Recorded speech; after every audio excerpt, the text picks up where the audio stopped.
Hi everyone, this is Ramandeep and welcome back to your academy that is High Aims Academy। तो students कैसी चल रही है आप लोगों की एस्टेट की प्रिपरेशन? होप सो कि अच्छी चल रही होगी।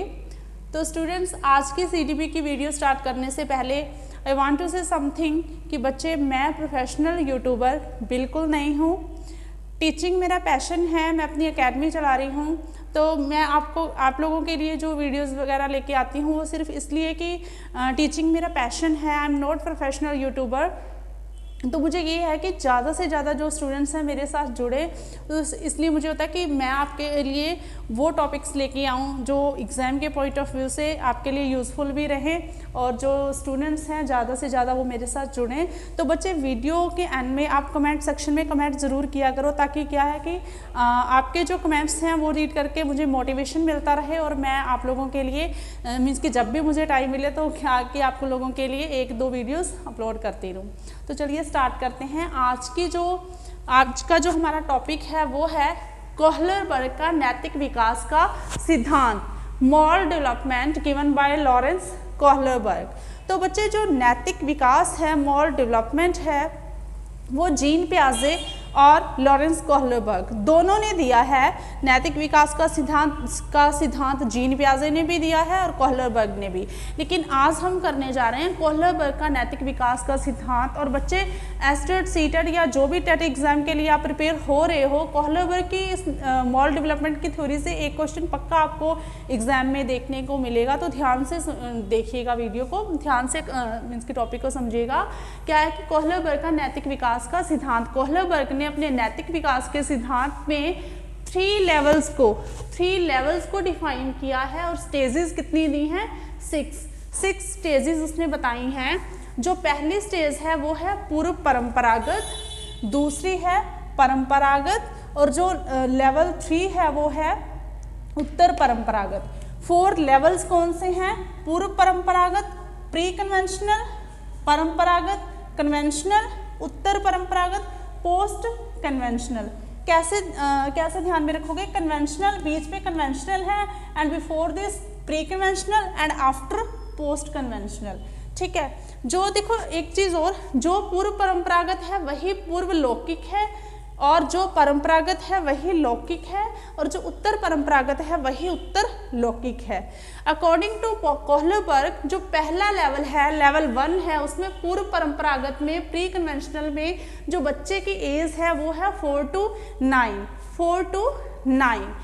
देखो हर लेवल के अंडर उसने क्या है 2 स्टेजेस को डिफाइन किया है। तो लेवल कितने हैं? 3 और अगर स्टेजेस पूछता है तो 6। देखो जो लेवल 1 में पहली स्टेज है, स्टेज फर्स्ट है, वो है दंड है आज्ञा पालन, punishment and obedience. Level first, stage first का जो बच्चा है वो सिर्फ दंड की वजह से या सिर्फ ओबीडियंस के कारण, आज्ञा पालन की वजह से क्या है नैतिकता को फॉलो कर रहा है। उसको पता है कि अगर वो ये नहीं करेगा तो मम्मा पनिश करेंगी, मम्मा से पनिशमेंट मिल सकती है, तो सिर्फ वो इसलिए क्या है उस नैतिकता को, मॉरलिटी को फॉलो कर रहा है। जो लेवल 2 सेकेंड स्टेज है वो है साधन सापेक्षता या यांत्रिक अभिमुखता, ऑब्जेक्ट ओरिएंटेड। देखो साधन सापेक्षता क्या है कि इस स्टेज का, लेवल फर्स्ट सेकंड स्टेज का जो बच्चा है वो किस टाइप की नैतिकता को, मॉरलिटी को फॉलो कर रहा है कि सिर्फ अपने स्वार्थ सिद्धि के लिए, अपनी हित पूर्ति के लिए क्या है वो उस नैतिकता को फॉलो कर रहा है। कैसे? देखो मान लो फॉर एग्जांपल कि बच्चा है एक बहुत शरारती है, घर पे गेस्ट आ गए हैं, तो मम्मा क्या कह रही है बच्चे को कि बच्चे जब तक घर में गेस्ट है आप मम्मा को तंग नहीं करोगे, शरारत नहीं करोगे एंड आफ्टर मैं आपको एक न्यू टॉय लेके दूंगी। तो बच्चा क्या है ये सोच के तब तक के लिए शरारत नहीं कर रहा है, चुप है कि जब तक घर में गेस्ट आए हुए हैं, तो क्योंकि उसको ये है कि आफ्टर के मम्मा को उसको न्यू टॉय लेके देगी। तो ये क्या है साधन सापेक्षता, अपने खुद की हित के लिए, स्वार्थ पूर्ति के लिए। और जो लेवल फर्स्ट सेकंड स्टेज का बच्चा है वो क्या होगा? आत्म केंद्रित होगा, सेल्फ सेंट्रिज्म होगा। ठीक है। जो लेवल 2 स्टेज थर्ड है वो है अच्छा बच्चा बनने की धारणा, बी अ गुड बॉय और गुड गर्ल। परस्पर एक रूप अभिमुखता भी यही है। देखो अभिमुखता हर लेवल, हर स्टेज में आ रहा है। तो अभिमुखता क्या है कि जिस नैतिकता के स्तर की ओर हम अग्रसर हो रहे हैं, बच्चा अग्रसर हो रहा है, वही है अभिमुखता। तो लेवल 2 स्टेज 3 का बच्चा जो है वो क्या कि अच्छा बच्चा, सिर्फ अच्छा बच्चा बन के दिखाने के लिए क्या है, उस नैतिकता को फॉलो कर रहा है। अब देखो लेवल 2 स्टेज 4 जो है उसमें क्या है, कानून एवं विधि संवत, लॉ एंड ऑर्डर। इस एज का मीन्स कि 9 to 12 कन्वेंशनल जो लेवल है उसमें बच्चे की एज कितनी है, 9 to 12। तो लेवल 2 स्टेज 4 का जो बच्चा है वो क्या कि कुछ हद तक जो रूल्स रेगुलेशंस हैं, लॉ ऑर्डर हैं, उनको क्या कि समझने लग गया। कैसे, फॉर एग्जांपल कि बच्चा रोड पे चल रहा है, रोड पे चलते हुए बच्चा लेफ्ट हैंड साइड पे चल रहा है, तो उसका लेफ्ट हैंड साइड पे चलने का मतलब क्या है कि वो कुछ मीन्स कि वो इस रूल को जानता है कि रोड पे चलते हुए हमें मीन्स कि हमेशा लेफ्ट साइड को फॉलो करना है।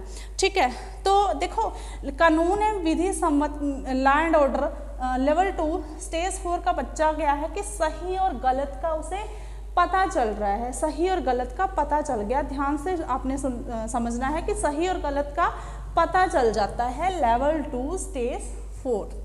अब देखो लेवल 3 पोस्ट कन्वेंशनल, एज कितनी है अकॉर्डिंग टू कोहलबर्ग बच्चे की, 12 to 18। इसमें क्या है, लेवल 3 स्टेज 5 सामाजिक संपर्क, सोशल कनेक्शन।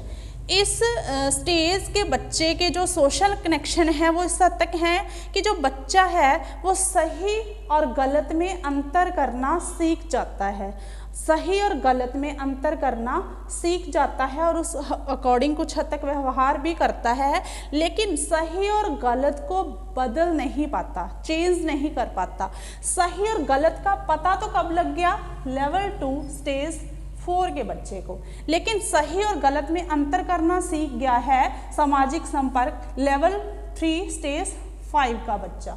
अब देखो लेवल 3 स्टेज 6, ये अकॉर्डिंग टू कोहलबर्ग उसके मॉरल डेवलपमेंट की लास्ट स्टेज है, लेवल 2 स्टेज लास्ट, सार्वभौमिक नैतिक विकास, universal moral development.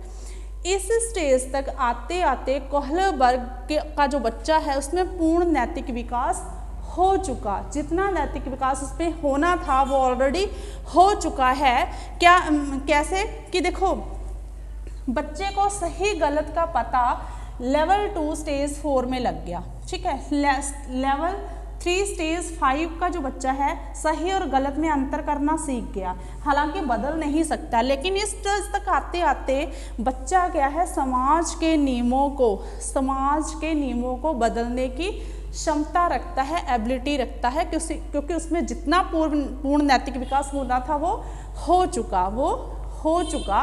For example कि कोई बच्चा है, उसको क्या है, कोई स्टूडेंट है और उसको क्या है यूनिवर्सिटी कॉलेज से निकाला जा रहा है, लेकिन क्या है कि उसके फेवर में हैं जितने भी स्कूल या यूनिवर्सिटी के स्टूडेंट्स हैं, उस बच्चे के फेवर में हैं जिसको कि यूनिवर्सिटी से निकाला जा रहा है, तो वो क्या है विरोध करेंगे कि नहीं, इसको यूनिवर्सिटी या कॉलेज से नहीं निकाला जाएगा। तो देखो कहीं ना कहीं वो बच्चे सब मिल के क्या है कि सोसाइटी के नियमों को बदलने की क्षमता रख रहे हैं। ठीक है, होप बच्चे कि आपको ये जो लेवल्स हैं और इनके अंडर जो स्टेजेस हैं वो अच्छे से समझ में आई होगी। अब एग्जामिनर देखो, एग्जाम में क्वेश्चन कैसे आता है कि आपको एक स्टेटमेंट गिवन होगी, एग्जामिनर आपको एक स्टेटमेंट देगा कि मीन्स कि वो कौन सा लेवल है या कौन सी स्टेज है जिसमें बच्चा सिर्फ अपनी हित पूर्ति के लिए या बच्चा आत्म केंद्रित हो जाता है, अपनी हित पूर्ति के लिए क्या है नैतिकता को फॉलो कर रहा है। तो लेवल 1 स्टेज 2। अब देखो कि वो कौन सा स्टेज है या लेवल है जिसमें बच्चा सिर्फ अच्छा बच्चा बनने के लिए नैतिकता को फॉलो कर रहा है, तो लेवल 2 स्टेज 3। वो कौन सा लेवल है या स्टेज है जिसमें बच्चा समाज के नियमों को बदलने की एबिलिटी रखता है, तो लास्ट स्टेज 6 लेवल 3। ठीक है, होप स्क्रीनशॉट लेना हो तो ले सकते हो। ठीक है, आफ्टर दिस कुछ स्पेसिफिक वर्ड्स और हैं कोहलबर्ग के मॉरल डेवलपमेंट थ्योरी में, वो हैं mental dilemma and mental reasoning. देखो बच्चे पहले ये देखते हैं कि मेंटल डिलेमा क्या है। मानसिक दुविधा, मानसिक दुविधा। देखो, जब आप सही और गलत में कंफ्यूज हो रहे हो, सही और गलत में कंफ्यूज हो रहे हो, आपके सामने दो रास्ते हैं और आपको नहीं समझ में आ रहा कि किस रास्ते पे जाया जाए, तो आप किस स्थिति में हो? मानसिक दुविधा की स्थिति में हो। आप दुविधा में हो कि इस रास्ते को चूज किया जाए या इस रास्ते को, तो वो क्या है? Mental dilemma. लेकिन मेंटल रीजनिंग क्या है कि जब आप कोई मॉरल डिसीजन लेने के लिए, कोई नैतिक निर्णय लेने के लिए तर्क का, चिंतन का सहारा ले रहे हो, तर्क का इस्तेमाल कर रहे हो, तो वो क्या है? वो क्या है? मानसिक तर्कना। वो क्या है? मानसिक तर्कना। ठीक है, तो बच्चे होप कि आपको आज की ये जो वीडियो है वो बहुत अच्छे से, आज का जो टॉपिक है कोहलर का नैतिक विकास का सिद्धांत, अच्छे से समझ में आ गया हो। बच्चे, अगर आपको मेरी ये वीडियो एग्जाम के पॉइंट ऑफ व्यू से यूजफुल लगी है या इफेक्टिव लगी है तो कमेंट सेक्शन में कमेंट ज़रूर कीजिएगा। बाय बाय बच्चे, हैव अ नाइस डे।